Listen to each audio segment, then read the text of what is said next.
My name is Claire Layton. I'm 33 years old. I teach art at a public high school in Vermont. And last week I got married. That sentence should have made me smile. But it doesn't. I should be glowing, posting pictures, unwrapping gifts and drafting thank you cards. Instead, I'm sitting in a dark guest room in my mother's house, our family estate, still in my wedding dress. The lace itches, the zipper's stuck, and I can't stop staring at the mirror. Because something's off. Something's very, very wrong. We had the ceremony in the backyard. Big white tent, blush roses, string quartet, catered oysters. Ben looked perfect. Crisp tux, calm smile. My mom couldn't stop crying. But it wasn't the joyful kind of crying. It felt more like relief. Like she'd just dodged a bullet. Or buried a body. I know that sounds insane. I know how it sounds. But the moment the vows ended, I swear I saw my Aunt Rose, turn away and whisper something to herself. Something I couldn't quite hear, but I read her lips. Not again. Not another bride in this cursed house. I hadn't been back here, back to this house, since I was 16. My father died that year. Heart attack, they said. Sudden, tragic. Except, something in me never bought it. It was the same summer April disappeared. April was my cousin, my favorite person in the world. 2 years older. Wild laugh. Smelled like lavender and Marlboro lights. She taught me how to sneak out of windows, how to forge Mum's signature, how to French kiss using the back of your hand. She was chaos, and I adored her. And then, she vanished. The story was she ran away, got mixed up with some guy, hopped a Greyhound bus, left behind a mess and a family that did everything they could. That's what they always said. We did everything we could. But they never filed a police report, never searched the woods, never called the news. They just moved on. My wedding brought everyone back here. And now, walking these halls again, the same wallpaper, the same dusty chandelier, I'm remembering things I didn't know I remembered. Smells, sounds, echoes. My mom insisted we have the wedding here, said it was full circle, said it's what your father would have wanted. She never asks me what I want. The guest room I'm in used to be mine, my childhood bedroom, but it's changed. They painted the walls, replaced my old posters with bland hotel art. It doesn't smell like me anymore. Still, I wandered in after the reception, I guess looking for comfort. That's when I saw the family photo, one of those formal portraits. Everyone posed, everyone smiling, except there's a tear in it, a clean, deliberate slice straight through the corner. Someone cut out April's face. I picked it up, held it to the light, hoping maybe it was an accident, age, mold, damage. But no, it was sharp, intentional, and worse, the photo was glued into the frame. Whoever did it didn't want it to be removed. I felt my stomach twist. Later that night, midnight maybe, I couldn't sleep. I left Ben upstairs in the bridal suite, snoring softly like he always does. I wandered into the hallway. Familiar floorboards creaked like bones, and then I heard them, my mother and my Uncle Simon, talking in the library, whispering sharp, hushed things like they were afraid the walls could hear. I didn't catch everything, just one line. She doesn't remember. She was too young. I stood there, heart pounding, fingers pressed against the floral wallpaper, trying not to breathe. They were talking about me. And I remembered something I hadn't remembered in 17 years. A storm. Screaming. My mother dragging me into her closet, covering my ears, and April, banging on the cellar door, crying my name. Claire, don't let them... And then silence. That's the first time I ever realized this wasn't a homecoming. This wedding wasn't about love, or celebration, or family. It was a setup, a stage, a curtain drawn to cover a body. Everyone said my wedding was the happiest day of my life, but I know what I saw. And something tells me My wedding wasn't a beginning. It was a cover-up. I couldn't sleep that night, not from nerves, not from joy, but from that sick, hot feeling in my chest, the kind you get when you realize you've missed something obvious for too long. I told Ben I had a stomachache. He kissed my forehead, offered to make tea, and I smiled like a good wife. Then I waited until he drifted off. And I started snooping. The first place I went? The attic. That attic used to scare me as a kid. The hatch creaked. The air was always dry and metallic, like rusted blood. April and I used to dare each other to go up there in the dark. We'd giggle and squeal, throw dust balls at each other, and swear it was haunted. That night, it wasn't haunted. It was silent. Dead silent. I found boxes labeled with names. Family names. Some I'd never seen before. One was mine. Claire Layton, 1991 to 1999. Inside, ballet slippers, my old sketchbook, a birthday card from my dad with a drawing of a rabbit he always used to doodle. But there was another box, same style, just labeled AL, no dates. I opened it. Inside was a silver locket. I knew that locket. I'd seen April wear it every day that summer. She said it was from her dad, which was weird because everyone said her dad ran off before she was born. The locket was scratched, like someone had tried to remove something. But when I opened it, the picture was still there. A blurry photo of two girls, April and me. Under the locket, wrapped in a thin handkerchief, was a birth certificate. It took me a second to process what I was looking at. The name, April Elaine Layton. Mother, Catherine Layton. Father, Richard Layton. My dad. My stomach dropped. April wasn't my cousin. She was my sister. I dropped the paper, just sat there, staring, trying to breathe, trying not to throw up. How the hell? My mother always said April was trouble, said she was a burden, a bad influence. No wonder. She wasn't just my niece, she was her husband's first daughter, the daughter before me. I didn't sleep that night.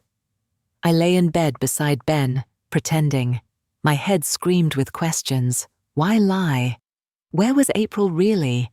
Was this some kind of inheritance game? Was I brought back here to replace her? The next morning, guests were eating brunch on the lawn, champagne and mini quiches.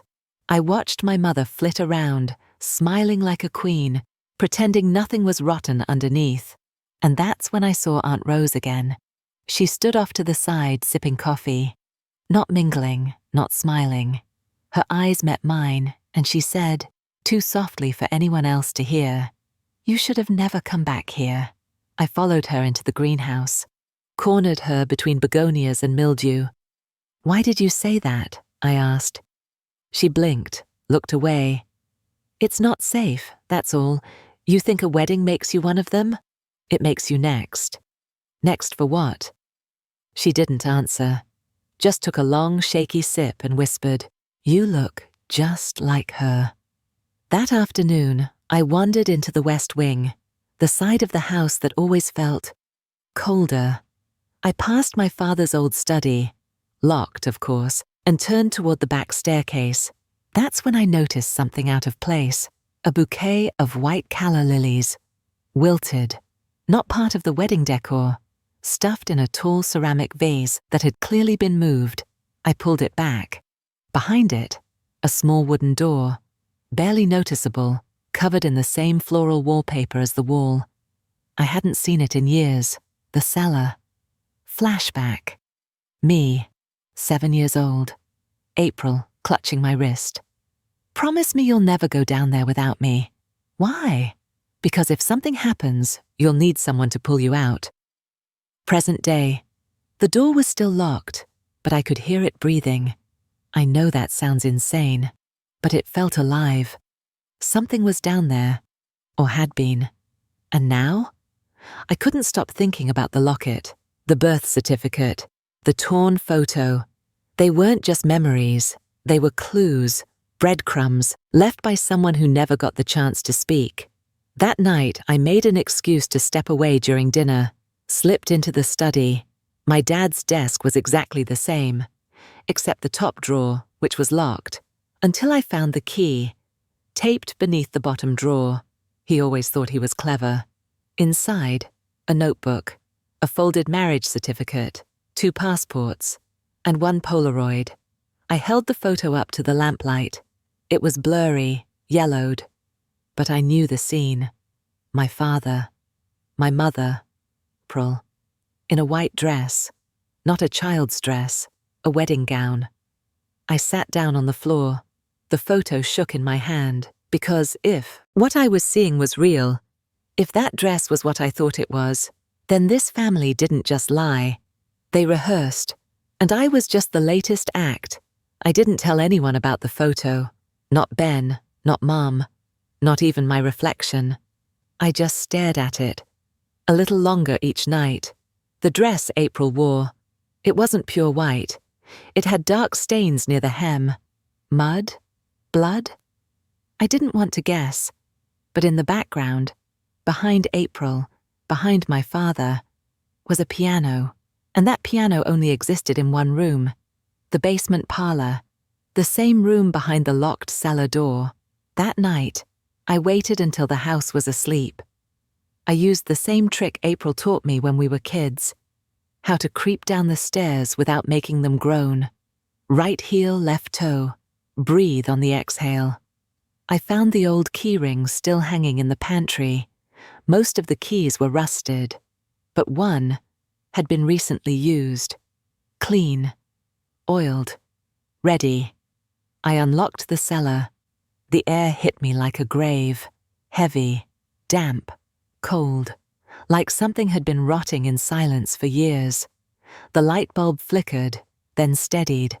And that's when I saw it. Shoved into the corner, covered with a tattered white cloth. A dress form. With a wedding gown. My hands moved before my brain caught up. I pulled back the cloth. Lace. Pearl buttons. Tulle veil. Old but pristine. Except the back zipper was broken, the lining torn, and the bottom hem stained black, like it had been dragged through mud, or worse. Inside the lining, sewn in near the waist, was a pocket. I reached in and found a folded scrap of paper, brittle, nearly disintegrated. I had to squint to read it. If they make you wear this, run. I didn't cry. I didn't scream. I just stood there, holding the dress in one hand, the note in the other. And for the first time, I knew what I was. Not a bride, not a daughter, not even a person. I was a placeholder, a substitute, a second try. I took the dress upstairs, locked it in my childhood closet, and then I did something I hadn't done in years. I opened April's old sketchbook. She gave it to me the summer before she vanished.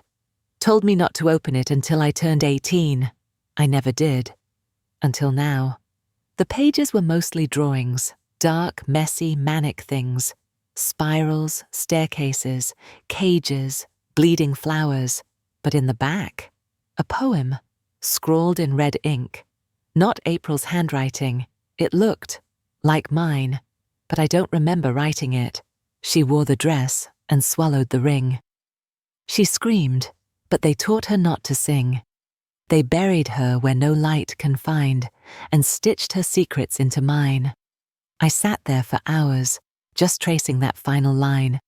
Stitched her secrets into mine. What did it mean?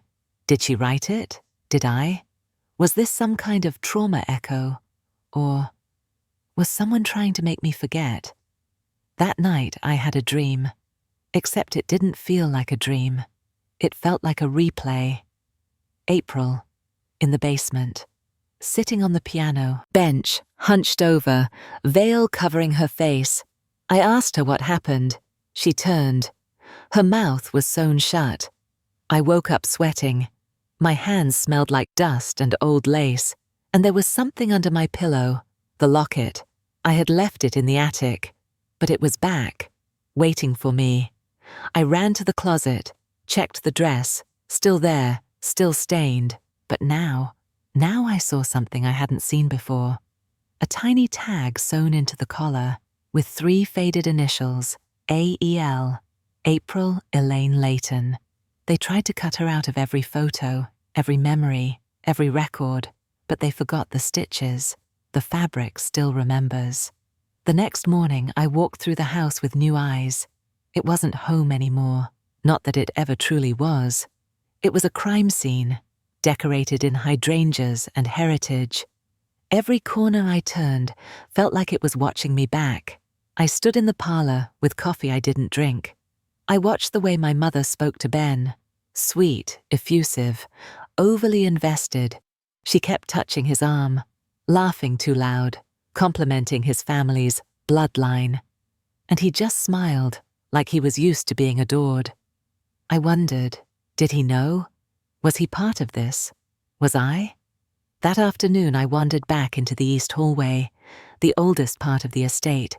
The wood paneling hadn't changed in decades, but now I noticed something new. Small brass plates, near the crown molding, almost invisible. Tiny holes in the walls, like audio wires. I traced them, followed them. They led to the library. There, behind the row of encyclopedias my father loved to fake read, I found a panel, hidden, unmarked. I pried it open. Inside was a built-in cassette recorder and a stack of old tapes.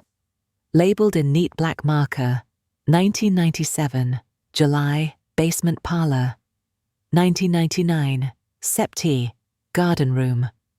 2001, Feb, dining hall, session 3. Sessions.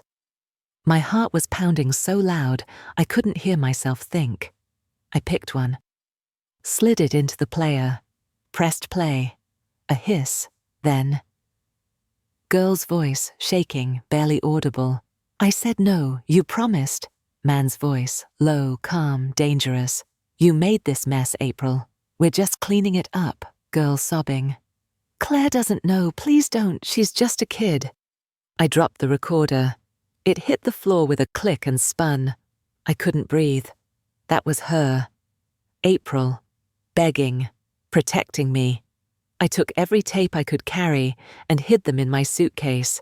I didn't know what to do with them yet, but I knew I had to get them out of this house. That night, I waited until everyone was asleep and returned to the cellar. Not for the dress, for the piano, the one from the photo. It was still there, covered in dust, slightly out of tune. I sat, opened the lid. Inside, tucked under the strings, was a folded envelope, old, yellowed, wax seal cracked. Inside, a photo, a real one this time. April, with a man I didn't recognize, young, bearded, holding the hand. Behind them, a sign.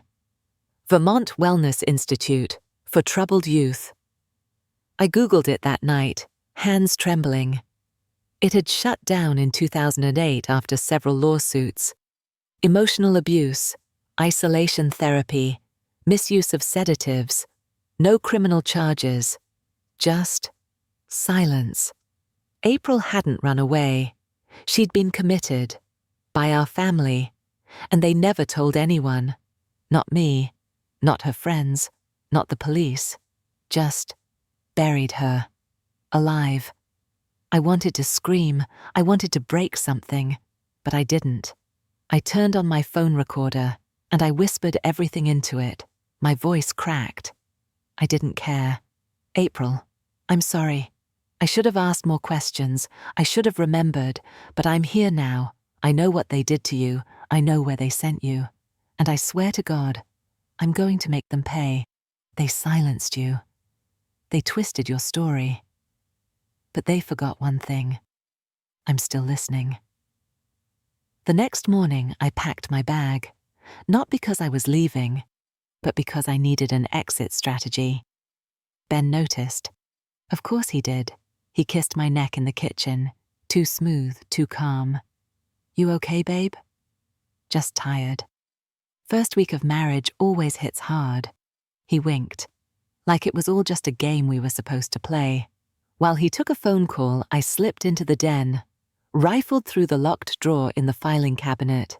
Thank you, YouTube tutorial on lockpicking. Inside, a stack of legal documents, a trust, a property deed, and a marriage agreement. It wasn't prenup, it was older than that, signed by my mother, my uncle, and Ben. Dated a full year before I even knew his name. I stared at the line in bold. In the event of marital union, the estate shall transfer to the bride, thereby absorbing the assets held in the name of April Elaine Layton. My hands went numb. They'd used me. They designed me. The wedding wasn't love. It was a transaction. And April? She'd been the original inheritor until she vanished. And they needed a new vessel. I wanted to throw up. I didn't. I made a copy of the file, photographed every page, emailed them to myself, then deleted the email and cleared the cache. Paranoia had become second nature. That afternoon, I confronted my mother in the rose garden, where she used to read me fairy tales. How long have you been lying to me? She blinked, didn't flinch. Don't be dramatic, Claire. You had me marry a man just to claim dead property. You erased April. You lied about Dad. We protected you. She said it like it was mercy. April couldn't handle the pressure. She wasn't stable. You were malleable, willing. We gave you a future. You gave me a funeral dressed as a wedding. Her mouth twisted. Don't throw that word around like you understand it. I left her there, among the roses, thorns already creeping up her sleeves. That night, I lay in bed next to Ben. He reached for me. I let him, for exactly 3 seconds, then whispered, "Who was April to you?" He paused. She was troubled. That's not what I asked. He exhaled, rolled onto his back. I never touched her, if that's what you're implying. Did you help them hide her? Silence, long enough to mean yes. I got out of bed, dressed slowly. He watched, didn't stop me, just said, "Don't do anything stupid, Claire. This family's bigger than your feelings." I didn't respond. I walked straight to the garage, found the old chest freezer, the one my mother swore never worked right. I plugged it in, waited. The hum kicked on, still worked. Then I opened it. Empty, except for a sealed envelope, duct-taped to the bottom. Inside, a letter, written in April's handwriting. Claire, if you're reading this, it means I failed. Or maybe I survived and they're still hunting me. I don't know. But I remember that night. You locking the door. You didn't know. I forgave you a long time ago. If you want to find the truth, follow the ink. You always said stories would save us. Tell mine. I didn't cry. I stood. And I made a list. Names, dates, locations, all the things they tried to bury. And then I whispered the final line into my voice memo app. My wedding wasn't real, but my revenge will be. I didn't leave the house that night. I didn't scream, didn't expose the tapes, didn't burn the dress or threaten revenge. I sat in the cellar, alone, and I made a plan. Because now I knew April wasn't dead, not then, not yet. And if she was, she deserved more than silence. She deserved justice, or fire. The next morning I smiled at breakfast. My mother commented on how matrimony looked good on me. Ben handed me a coffee like nothing had happened, like he didn't help erase someone. I played along, asked about dinner plans, kissed him on the cheek, said I might visit the art gallery downtown to get some air. They let me go. They always do when they think they've won. But I didn't go to a gallery. I drove 2 towns over, to a records office that still runs on paper. I gave a fake name, told the clerk I was researching a family history project, and within an hour, I found what I needed. 1. April's medical commitment form, signed by my mother and uncle, citing delusions, unstable behavior, refusal to comply. 2. April's inheritance designation, legally placing her as sole heir until 1999. 3. And a missing persons report, dated 2001. Filed, stamped, and then crossed out, with one line written across it in red ink. Voluntary disappearance. Case closed. Voluntary. April would have never left me, never walked away without a fight. Someone closed that case for her, and now I was going to reopen it, publicly. I returned home just before sunset. Ben asked me how the gallery was. I said it was lovely. Then I asked him for a favor. Can we renew our vows? Just us. No guests. I want something real. He smiled. That performative pretty boy smile. Of course, babe. Anything for you. And in that moment, I knew. He had no idea what was coming. That night, I went back to the attic, opened every box, every photo, every letter, and I made a digital archive. Every timestamp, every quote, every contradiction. My mother always said stories are dangerous when they're told out of order, so I decided to tell them in the right one. They made me the bride, but I was always the witness, and now I'm ready to testify. I kept the recorder on me at all times, in my jacket, my bag, my bra. Every conversation became evidence. I wasn't just documenting the truth, I was constructing it. My first move? The lawyer. My father's estate attorney, still operating out of that ugly brick building on State Street. He'd sent a wedding gift, a crystal paperweight. I took that as an invitation. When I arrived, he looked surprised. "Claire, you look radiant." I smiled like a woman who didn't just uncover a 30-year-old family fraud. "I'm just tying up some things. Mind if I ask about my cousin's old trust?" "April?" He flinched. "That name hasn't come up in a long time." "I know, that's the problem." He tried to stall, mumbled something about confidentiality and discretion, so I showed him a copy of the marriage agreement and one of the tapes. Just a few seconds, enough to make his face go pale. "You're going to leak this?" "Not yet, but I'd like your cooperation before I do." He folded. Hard. Within 10 minutes, he gave me a ledger of April's original trust fund, a withdrawal sheet from 2003, signed by someone else, and a sealed document titled Incompetency Waiver, again, not signed by April. He looked at me with something between fear and admiration. "What are you going to do?" "Tell the truth," loudly. Back home, I started assembling the files. I made a folder on my laptop called April, A Full Story. Inside, photos, tapes, transcripts, legal forms, timelines, scanned letters, and then I added something new, an email draft, addressed to a reporter I'd followed for years. She covers family corruption, cold cases, and generational cover-ups. Subject line: "You don't know my name, but you know my story." I didn't hit send yet, not until I had everything. That night, I visited Aunt Rose again.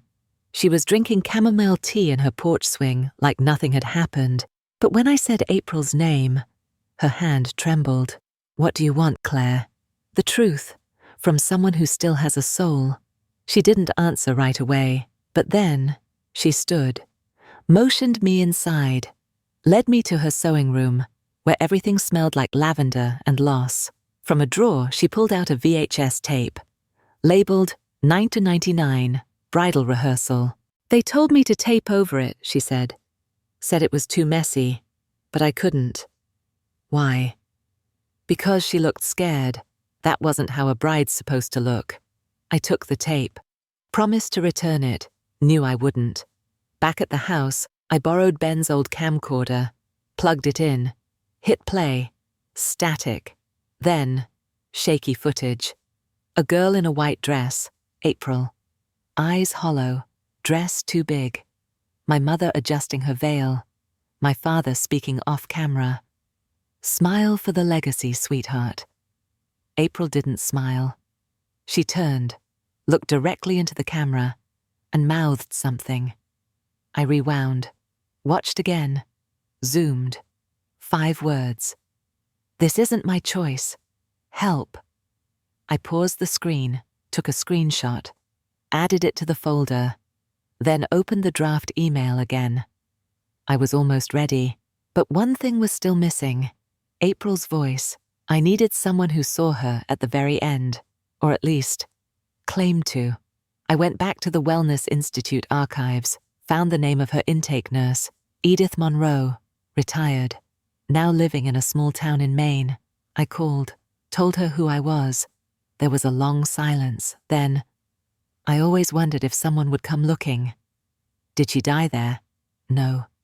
So what happened? They took her. Who? Not staff, not police. 2 men in suits. One had your father's eyes. I thanked her. Hung up. Then opened the email draft one more time and typed the last line. They told me she ran away, but April didn't run. She was taken, and I have the footage to prove it. I hit send. They buried her story. I'm going to make sure the whole world digs it up. The email went out at 3:16 a.m. By 9:02, I had 3 missed calls from a blocked number. By 10:30, the reporter replied, "This isn't just a story. It's a scandal waiting to break. I'm in. But I need to speak to you directly." We arranged to meet the next day. Neutral location. No recording devices. Unless I initiated. I should have felt powerful. Instead, I felt haunted. Because that night the dreams returned. But they weren't dreams. They were memories. April in my bedroom, crying, telling me she had to run. That they were going to lock her away again. I told her no. Told her not to be dramatic. Told her she was ruining things. Flash. Different night. April screaming. Me holding the phone. My mother's voice. "Just keep her in the room, Claire. Help is on the way." Another flash. Men dragging April by the arms. April looking at me. Begging. And me? Just watching. Frozen. I shot up in bed, sweating, shaking. And for the first time since all this started, I asked the question I was too afraid to ask. What if I helped them? I dug through my old journals. Most were blank. But one, a green leather one from 2001, had 3 pages written. Rambling, erratic, like I was trying to explain something to myself. I didn't know she meant it. I thought she was playing. Mom said it was just a phase. I didn't know they wouldn't let her come back. I read it twice, 3 times. My breath caught on every line. The guilt came like a flood. Had I been the reason? Was I the final push? I went back to the audio tapes, listened for myself. Nothing. Until one, from the night of April's disappearance, a voice, familiar, younger, mine. Claire, age 11. "She said she's going to run away. She has the key to the attic. Should I hide it? Mother, good girl, we'll handle it from here." I dropped the recorder. My skin felt too tight, my throat too dry. I wanted to rewind time, rewrite the script, but I couldn't, because the truth was, I did help them. Maybe not knowingly, maybe not maliciously, but still. I was the soft weapon they used to corner April. I spent the rest of the night staring at myself in the mirror. No makeup, no filter, no bridal glow. Just a girl who finally saw her reflection for what it was. A witness and an accomplice. I recorded a new voice memo, my hands shaking the entire time. "April, you tried to save me, and I let them take you, but I won't let them bury you again. I'll burn this whole place down if I have to, and this time, I won't look away. They made me part of the lie. Now I'll be the one to end it." I didn't confront them in person. I didn't scream at the dinner table. I went digital. First, the wedding photos. I leaked the album online, unedited. All the smiles, all the carefully curated perfection. Then I posted a side-by-side. Photo 1, my wedding day. Photo 2, April's dress, stained, abandoned, caption. Only one of us walked down the aisle. Guess which one was buried? It went viral. Fast. Then came the drop. A single Google Drive link. April's story. What they erased. Inside. Scanned copies of the estate documents, the handwritten poem, audio files, edited for legal safety but clear. The bridal rehearsal. VHS, just the 5 seconds where April mouthed, "This isn't my choice." No accusations, no captions, just evidence. Let them draw their own conclusions. And people did. Within hours, my inbox exploded.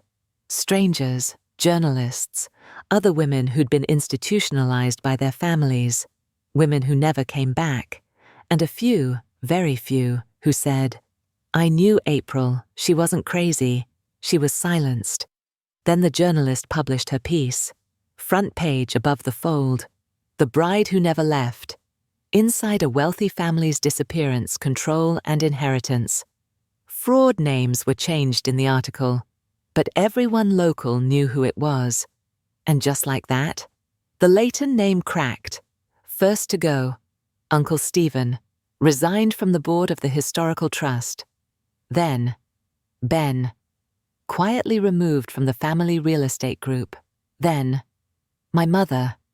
She held on the longest, tried to spin it as a personal, family tragedy. But when the probate court reopened April's inheritance case, and a federal inquiry launched into missing persons misclassification, she stopped answering calls. I didn't speak to any of them. I didn't have to. The receipts did the talking. I took it one step further. At the town's annual Founders Gala, where my family always donated, always smiled, always posed in front of the gilded portrait of great-grandfather Leighton, I walked in wearing April's dress, stains and all, repaired just enough to stay intact, but not enough to hide what had happened to it. I didn't make a speech, didn't light anything on fire. I just stood under the portrait, let them see, then walked out. No applause, just silence, and for the first time in my life, it didn't feel empty, it felt holy. They wanted her gone. I made her unforgettable. I left the house a week later, not in the middle of the night, not with a suitcase and a sob story. I left at noon. In daylight, wearing jeans and a hoodie, hair down, no wedding ring. I didn't leave a note, didn't pack a single heirloom, didn't tell anyone where I was going, because they don't get to know me anymore. They lost that privilege. The press kept circling for a while. Someone even offered me a book deal. I said no. This wasn't a bestseller. This was an exorcism. I moved 3 states away, rented a 1-bedroom with peeling paint and a view of nothing. I bought a used desk and put it by the window. Sat down. Opened a blank document. Typed. Her name was April Elaine Leighton. She loved thunderstorms, mint tea, and songs with too many bridges. And she was real. I didn't write it for the internet. I wrote it for me, for her. Some days I still question myself, still wonder how much of her blood is on my hands, but shame doesn't paralyze me anymore. It fuels me. It reminds me how far silence can stretch, if no one stops it. One night, months later, I got a letter in the mail. No return address. Inside, a photograph, grainy, but clear enough.